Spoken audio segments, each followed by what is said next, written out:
Hello, and welcome to Wisdom Women, the podcast where we meet empowered women and uncover the stories that shape them.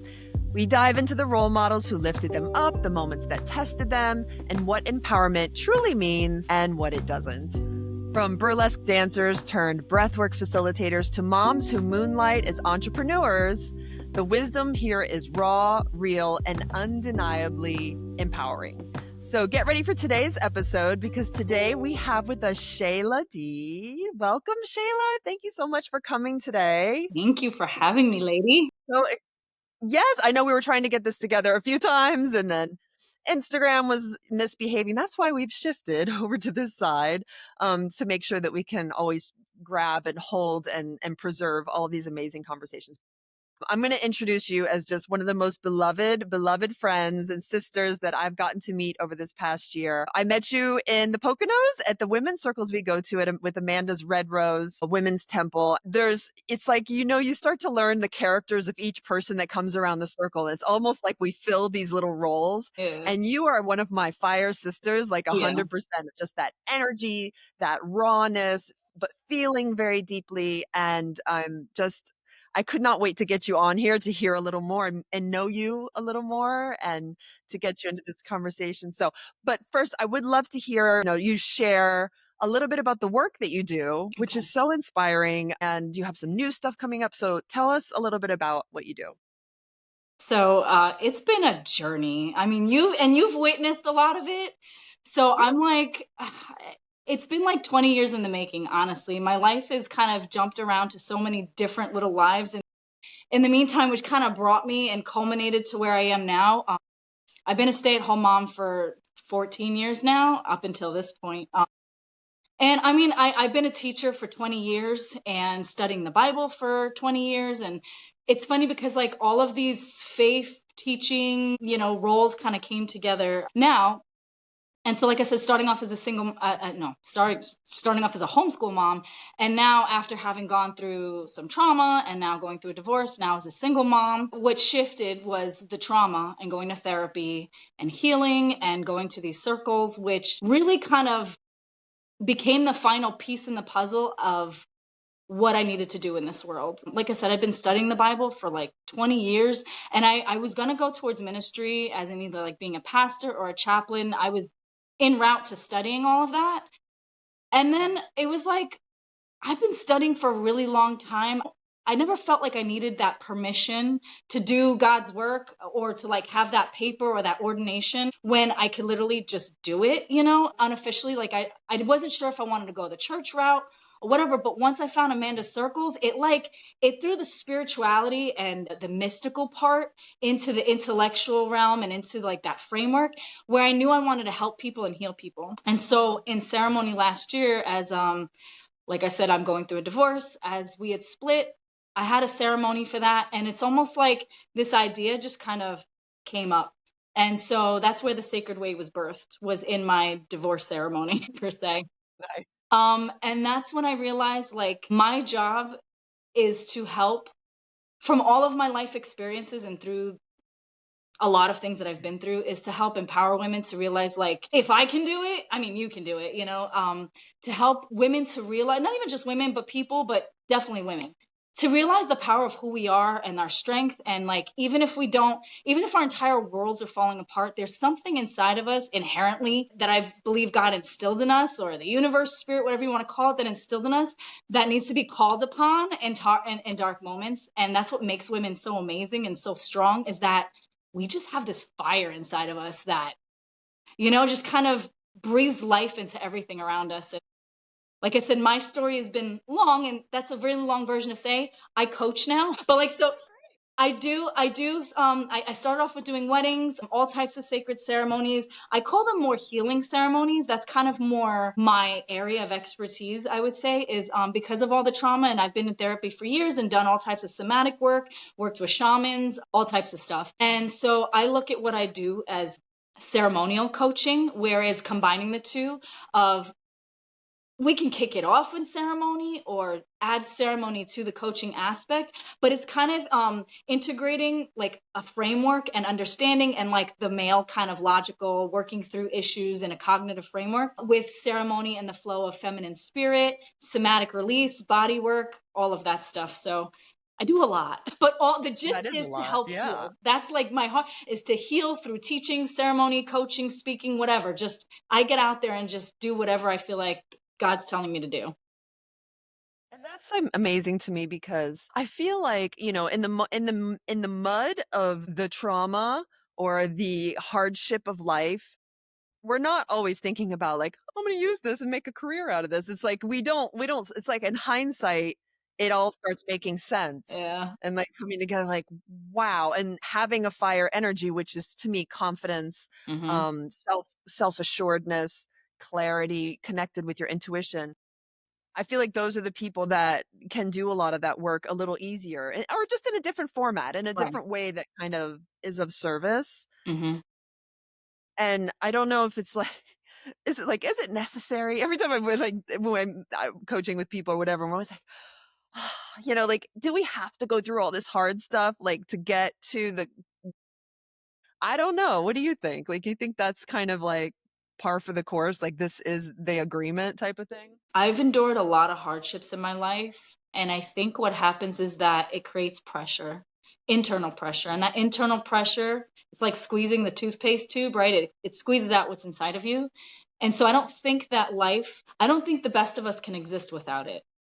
You know what I'm saying? Like I think it's part of it. Like not that it should be the whole thing. Like we need a rest. We shouldn't be squeezed all the time, right? We need to breathe and we need love and we need compassion and support. But I think it's easy to say I'm something, right? I can say I have integrity, but when I've been challenged enough to where I have to have integrity, even in dark moments, now I know, right? And that's kind of what builds confidence is that being able to see what you're made of when you're in the actual fire. I love that. That is actually, well, I mean, that kind of answers the beginning. I know we're going to go into our empowerment questions we have on here, but it's around like, I kind of need to see it. We have all these conceptual terms of what we say as empowerment or, fire and energy and feeling healed until you actually get the demo experience of it. I Like think life maybe is we about don't know. embodiment. So if you're not Right. embodying what you feel, think, and believe, then you have ideas in your head. You're not living them out, right? And fire, think about what does fire do? Fire transforms, right? It can warm, it can break down, right? Heat actually breaks things down to be able to nourish, right? Like a compost pile, it has to get heated up in order to break down. It creates nourishment for the soil, or fire turns things into ashes, but those ashes go into the soil and creates more compost. And you know what I'm saying? Like it's fire is that which puts a passion, right? A drive, transformation, warming. I mean, you can burn shit down, like that's the destructive end of it, or you can burn it down in order to rebuild. So fire is like, and I love that we're fire signs because we're both Sagittariuses, but fire is one of those elements that I think it's like a bad rap. And it's like, but that's where passion comes from, right? And if you're a passionate person and you're driven and you don't allow the things in life to, I guess what kind of like motivates me is that I've watched my parents go through a divorce and I've seen the negative end of when you don't, right? When you don't really push through and you kind of just crumble, that's no good. And I refuse to ever let my kids see that or experience that. I felt that no matter what happens, I'm going to take this and transform it into something beautiful that they can be proud of and that I can be proud of because like what am I going to do? Sit there and like waste my life away. Like, I mean, I feel the things I feel, but I take that energy and I channel it and push it towards something better, poetic, if you will. Oh, I love that. I do. I really think there's that I guess that bravery to experience something too and to know like, all right, this is gonna suck. Like this is gonna suck for a bit. But then you remember that movie was like Goodwill Hunting, and he's like, Mm, you could talk about art all day and the artwork of Michelangelo, but when you sit under that Sistine Chapel and mm-hmm. you really feel it, like that's where the rubber hits the road. That's when you're having a soul experience, maybe. And that informs your work, your life, your next steps, what you do. I just think that's, I don't know. those are the things that I ponder all the time. That's why I have guests on to like, give, like, what do you think? What do you think of these things? I actually that analogy just actually hit me because you're so right. It's so beautiful. And that's kind of part of the work that I do is that I realize we move too fast. Man, this our 21st century Western civilization, like we just move too fast. And I feel like that's why I named the sacred way is because we need to find a way to connect with the sacred and slow down and like really realize that we're not just like, we're not reaching to the end. Like the end is death.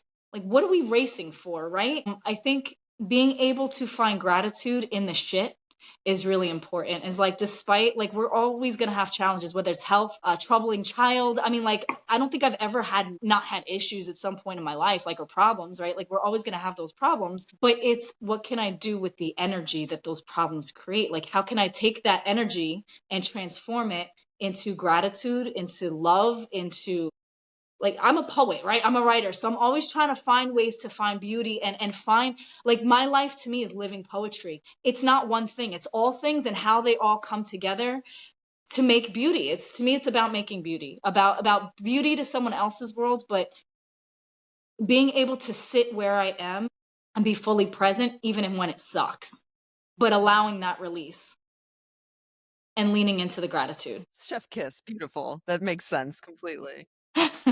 Oh, I love it. Oh, so all right. My first question then for you Yeah. today, if you're fine to share that, is who were the women in your life that were role models of empowerment? And I always give the asterisk under here of like, and or possibly the person that you saw the opposite kind of. I'm not wording that rightly. I know what you Who mean. Who they taught you gave not you to the be. example of what Right. what you didn't want to have as empowerment? Have a lot of those, but I don't want to call anyone out, so I'm not gonna. However, I will say my mother-in-law was one of the she taught me she was one of the first women that showed me what true strength looks like because she was a single mom that came from an extraordinarily abusive relationship, raised two kids on her own, and I was always so enamored that like she never even thought about having a man at that point. Like it was just like, nope, I'm raising my kids and I'm doing what I have to do for them. And I always like really admired that about her strength of character. She took me in when I was 17 years old or 18. I lived with her for several years before me and my soon to be ex-husband got married. No, I'm sorry, we moved out, whatever, it was a whole thing. But anyway, she took me in. And so she really showed me that I can do things on my own. I mean, I was with her son, but like just show me what a woman's strength really looks like. And then I had a friend of mine, Christine, she has like a million kids, and we're still friends to this day. She's got 5 kids, and I've watched them since they were babies. As a matter of fact, her, I think 20 something year old now, was the 2 year old ring bearer in my wedding. And she was the first, before I was a mother, she was the first woman that showed me like what true motherhood looks like that fierce mama bear, loving protection, but still so caring and kind with her kids, and like gets frustrated and everything, but like just she's an Italian mother, so she would feed the hell out of them, just always like we would cook, and The she's like. Munge. Right. And I would come alongside of her as like, cause I was single and no kids. I mean, I was with my ex, but like I had no kids. So I would just be like her little live-in nanny because we were best friends and helped her raise the kids. And like, we would make these feasts together. Like she was the blueprint for what being a mom was like. So that once I had kids, it was like, oh, you just do X, Y, Z, throw in the laundry while you're on the phone, while you're making dinner. And, like she showed me how to multitask and how to run a household. So she was like, those two really were my blueprints for womanhood in the real world. Other than that, I would say, like, because I love the Bible so much, and I know everyone's like, oh, patriarchal. You're right. I'm not disagreeing. There's a lot of men in the Bible, but there's some strong ass women in there, man. Deborah, that's my woman. I love Deborah because What was her story again? so Remind she me. was the only female judge in Israel, right? So after Israel after the Hebrews escaped slavery from Egypt, right? They conquered Canaan, and they were there for like a good few hundred years before they had King Saul was the first king. So in between that period of time, Israel was Mind you, this was a brand new nation, so the way that they handled disputes were through judges, and these were the chosen people called by God. There were no kings, there was no hierarchy. God did not want a hierarchy in Israel. The people did. They chose hierarchy. He was like, nope, we got judges, kind of like magistrates of like, look, if you guys have issues, here, let this person handle your issues. And so Deborah was the only female one. But not only that, she was a military leader and a prophetess. So she was a prophet, a leader, like she was badass.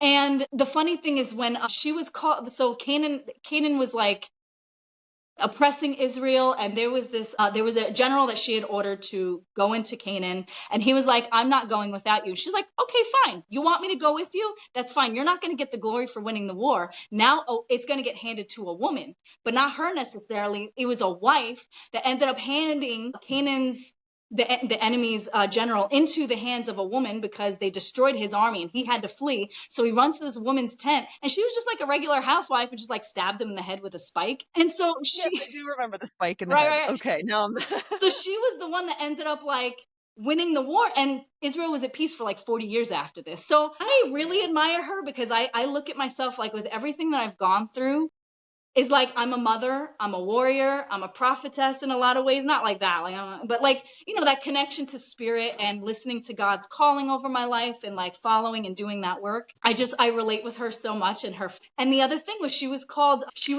the woman of torches. The word that is what was it, woman of Lapidoth, and Lapidoth is translated to torches, which means fiery woman. And I'm like, yes, that's my girl, right? Like she oh was my probably a gosh. Sagittarius or a fire sign too.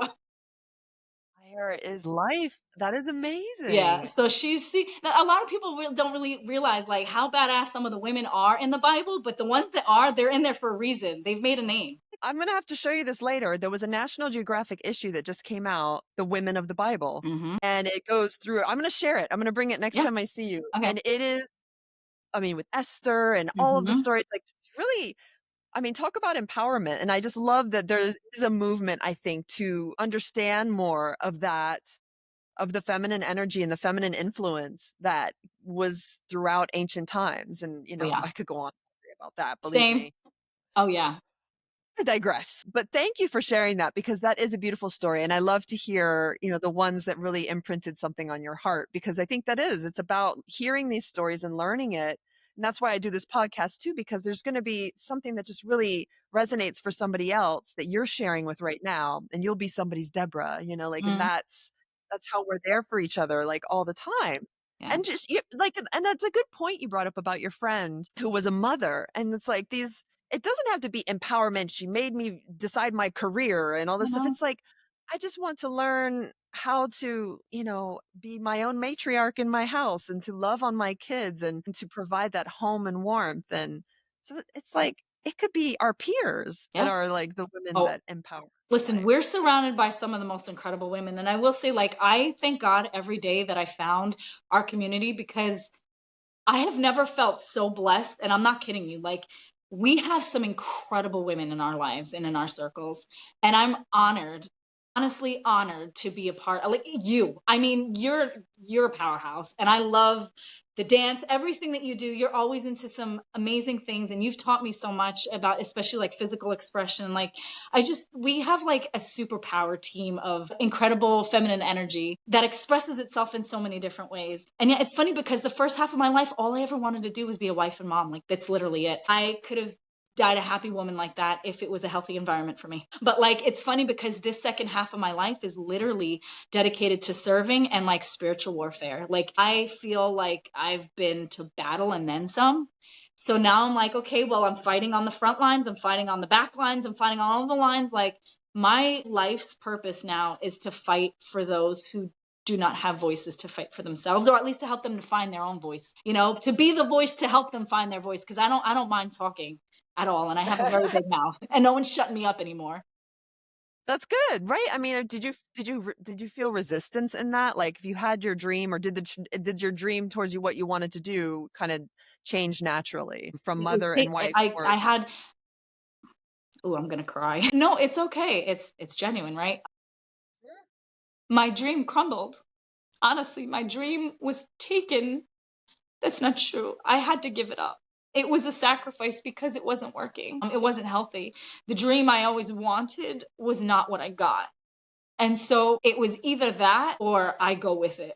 So I had to literally sacrifice it in order to live the life that I feel like God really called me to do. And I felt like, and I don't, like, I honestly have so much gratitude and love in my heart for all of the experiences, good, bad, or indifferent, because they shaped me to being able to relate, to understand, to speak from a place of experience. I don't talk out of my ass. I know I've been through it, right? So I have the ability to see things from a different perspective, which if I didn't go through it, how would I ever? How could I know what suffering looks like if I didn't suffer? I know I'm not throwing anything out of my ass here or speaking. To me, something that just hit me as you were sharing that, and thank you for opening and being vulnerable like that.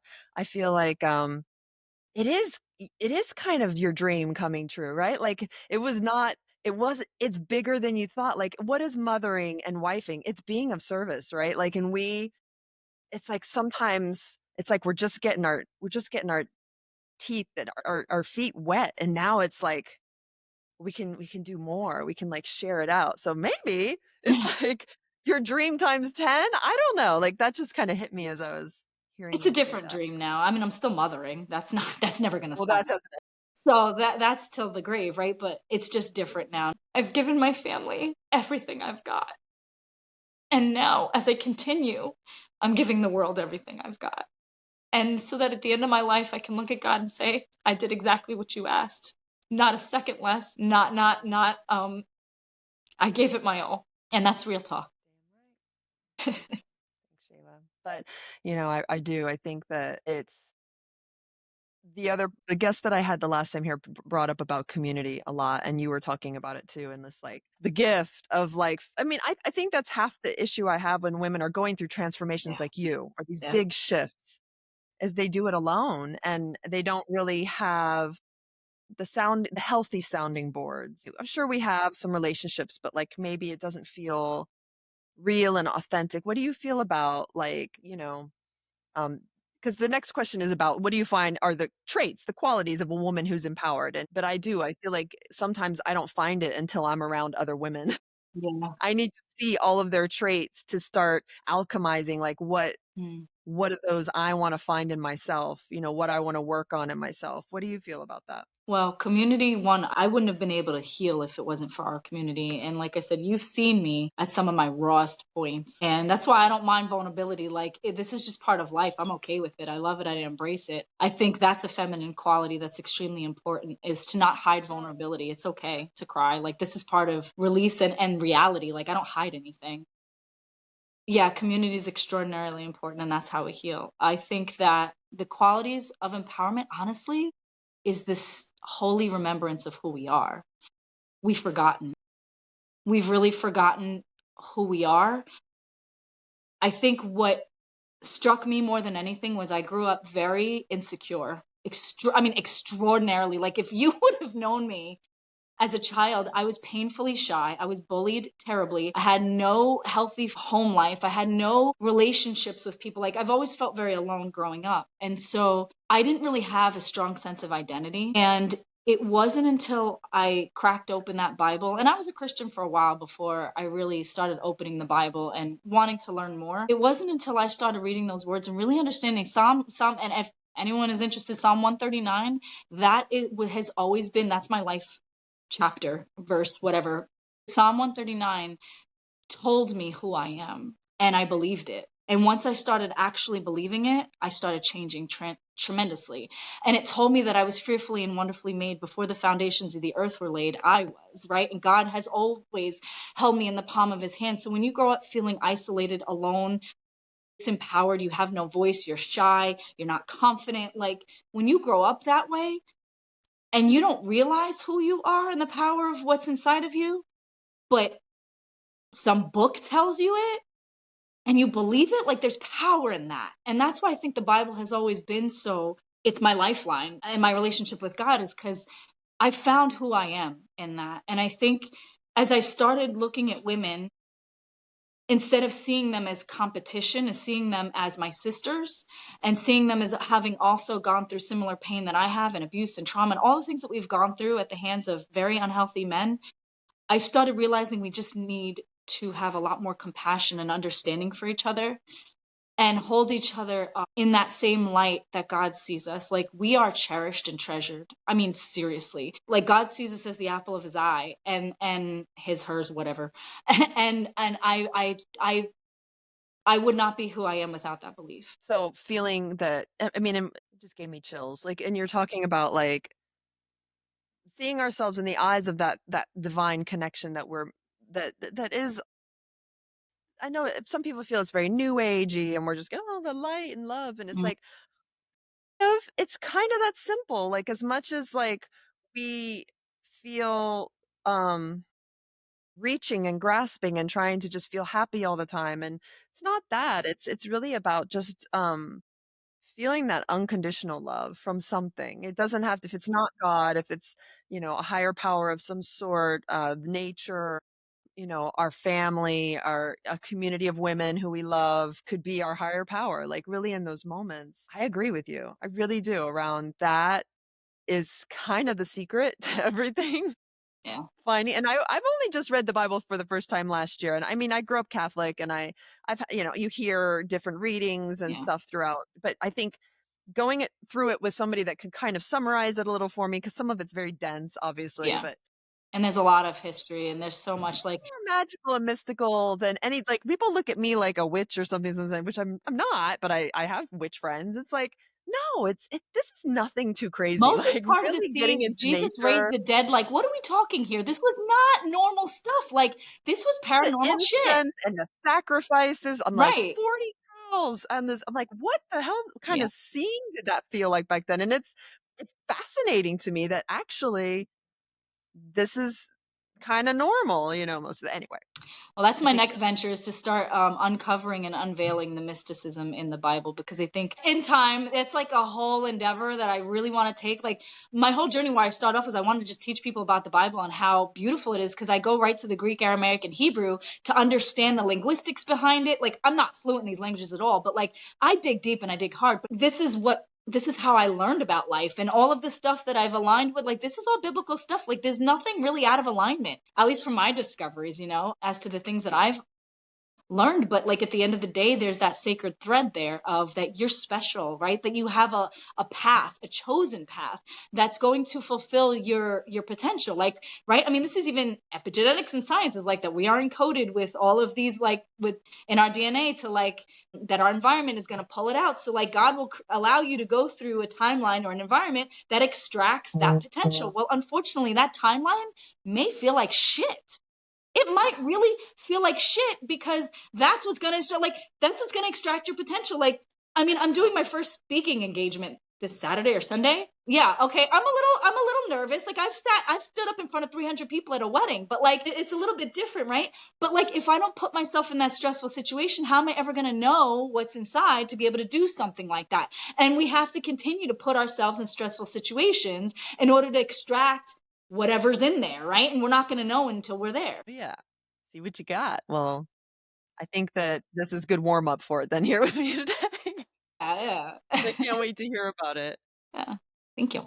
This has been such, is there like I really love like where the energy goes in these conversations together, because the next thing we do, as we usually I'm watching the clock, I'm mindful of that, is that we pull a card together, and it's always like amazingly on point, or in alignment with what we're discussing. So I'm interested today, but I Okay. want you to pick the deck because I have two decks with me today. I do have the Mystic Sisters Oracle deck by Emily Olivet. Oh, it's beautiful. I've gotten this one Ooh, that is from pretty. Miami, but I also have one of my favorites is the Kuan Yin Oracle deck, Now, the which Mystic is a little Sisters, more you had dense. me at Mystic. Okay, we're going I was Mystic. like, yep, that's the one. Okay, then you knew it in your gut. Okay, so what I'm gonna do is I'm gonna clear the deck, and then I'm just gonna start shuffling here. And I would love for you, I invite you to sort of take a breath and tell me when to stop. Okay. Okay, it's this one. Okay. All right. I have never seen this one. They're always new to me on here. Okay, we have the Gypsy Queen. Ooh, that's interesting. Weren't you a gypsy or something like that? Am I a gypsy? No. I'm sure they're in my bloodline. I'm sure I'm all Maybe from that's what East. I've heard you say, something like your bloodline and from gypsy. I don't know. Yes, my gypsy family. Oh my gosh, I need my other glasses. Hold on. Okay, here we go. Okay, short and sweet. Oh my gosh, this is so sweet. Okay, this is all about karma, which of course is not if I do bad, I get bad, but just cycles returning and self assessment. The Gypsy Queen is a disciplined, persistent, and focused goddess. Mm. The dragons behind our queen symbolize good fortune. I didn't even see dragons. Gypsy Queen, yeah, they're kind of in the background in the Okay. red artwork there. The dragons behind our queen symbolize good fortune. In her hand, she holds a crystal ball for scrying, a form of divination, to gain mystical insight into her own subconscious mind. Mm. She is adept in this art and she knows herself well and has a deep insight into her own motivations. She understands her own personal strengths and she is aware of her character defects that are in need of improvement. She now has a clear course of action to take to improve her karmic path. Drawing this card calls upon you to practice focused and honest self assessment of your intentions and actions. I like that. I love it. What do you think about that card? Yeah, no, that feels very much in alignment. You know, it's funny as you said that there's dragons behind her. The first thing that came to mind was Daenerys Targaryen Yeah. from Game of Thrones because I love her, and then fire, right? So like, yeah, I'm just like I'm in love. I like that card. Yes, very much. Right on. Do you know what the strength is? I would say the number one thing of fire people, they're not scared to burn it down and start over. Like, Yep. I think that is actually a superpower. Sometimes it can be impulsive. Sometimes I burn things a little too quickly, Maybe. but that in the ball and being saying, I'm not scared to look at myself and say that there's something here, there's something to work on, or I want to change this thing. And I find that in you and me and a lot of the women in the Poconos as well. Yeah, because we're not afraid of transformation, right? You can't transform until you're honest, until sometimes you do have to burn it to the ground, like I said, and it creates fertile soil for new growth. That's why I think I had pulled something one time, the creator destroyer. And I never even like thought of that before, but like I love that concept of that you can destroy in order to create, which is very much a biblical concept. A lot of people don't realize that. I'm like, yeah, hello, what do you think Jesus is coming back to do? Destroy to recreate. He's like, don't look at Sodom and Gomorrah. Shh, it's gonna burn. Yeah, it is. Oh, yeah.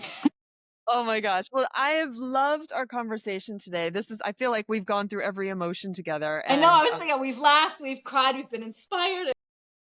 we're like power. And I cherish these talks and I'm really grateful. And I thank you for Thank you so coming on much. today. But I would love, all of this special new work and the things you're doing to let people know like where they can find you. Obviously, I'll have it in the notes of the video as well so people can check out links, but just share with us anyway Yeah. what you have going on.